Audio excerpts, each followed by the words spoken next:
থেকে আজকের, হ্যাঁ আমি ওটাই জানতে চাইছি যে ভাগনাও এখান থেকেই পড়িয়ে ফেলেছে 4 ক্লাস অব্দি স্কুলটা, আরো বড় হলে তো আরো অনেকটাই অবশ্যই চেষ্টা করবো। সেটা আপনাদের কোঅপারেশনের উপরে ডিপেন্ড করবে যে আমরা কতটা ঘরের কাছে তো আরো ভালো আছে যাতে দূরে যেতে হয় না।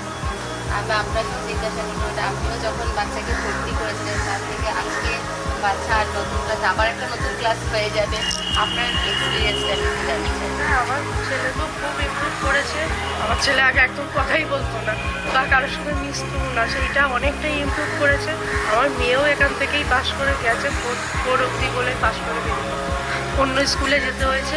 কিন্তু আমি চাই যাতে এই স্কুলটা মাধ্যমিক বা এইচএস অব্দি হোক, তবে মানে আমাদের একটু আচ্ছা, আমি একটু এডুকেশনাল পার্টে বাচ্চা থেকে জানতে চাইবো যে আপনি যে সময় ভর্তি করেছেন সেই সময় বাচ্চা যেই জায়গাটা ছিল সেখান থেকে আজকে ধরুন একটা বছর বাচ্চা কমপ্লিট করে নিয়েছে, আপনার সেই এটা 2 বছর হলো নার্সারি দুটো পড়লো, এবার তারপরে 2 বছর পরে আপনার কতটা আপনি ডিফারেন্স বুঝতে পারছেন? একদমই লিখবই না বাড়িতে, এইখানে এসে লেখা পুরো শিখে গেছে।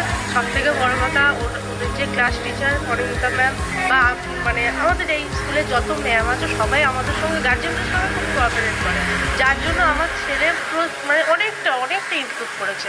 লেখার দিক থেকে তো অনেকটাই ইমপ্রুভ করেছে। ও লিখতোই না বাড়িতে, একদমই লিখতো না এই স্কুলে। আচ্ছা, এখানে যেটা বাচ্চাদের আরেকটা যেটা বেশিরভাগ গার্জেনরা আমাদের কাছে যে প্রবলেমটা করেন সেটা হচ্ছে যে বাচ্চারা ধরুন বাড়িতে লেখে বা এখানে স্কুলে এসে লেখে না, বা বাড়িতে খেলাধুলা করে, কথা বলে, সবই করে, যেটা গার্জেনরা আমাদেরকেও করে। বাট আমরা স্কুলে দেখতে পাই যে বাচ্চা নিজের মতো থাকে, রিজার্ভ থাকে, কথা বলে না, বা নিজের মধ্যে হয়তো টিফিন খেলেও, কারণ অনেক বাচ্চা আছে যে শেয়ার করে, সেই ব্যাপারটা বাচ্চার মধ্যে কোনো সেরকম কোনো চেঞ্জ আপনারা বুঝতে আমার পারছেন? ছেলে অনেক চেঞ্জ হয়েছে। আমার ছেলে তো বাড়িতে একদমই মানে একদম আলাদা ছিল, আর এখানে একদম আলাদা ছিল।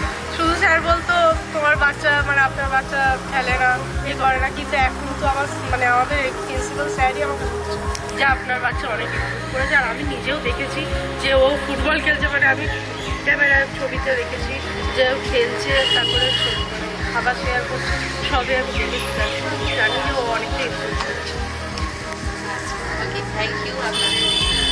আমরা আপনাদের উপরে অনেক কিছু ডিপেন্ড করে যে আমরা কতটা বাচ্চাকে দিতে পারছি, কারণ সেটা আপনারা যতটা আমাদেরকে বলবেন আমরা তার উপরে বুঝতে পারবো যে আমরা বাচ্চাদেরকে কতটা দিতে পারছি।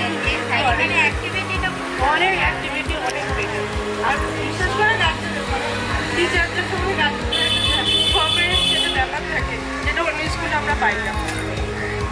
Thank you.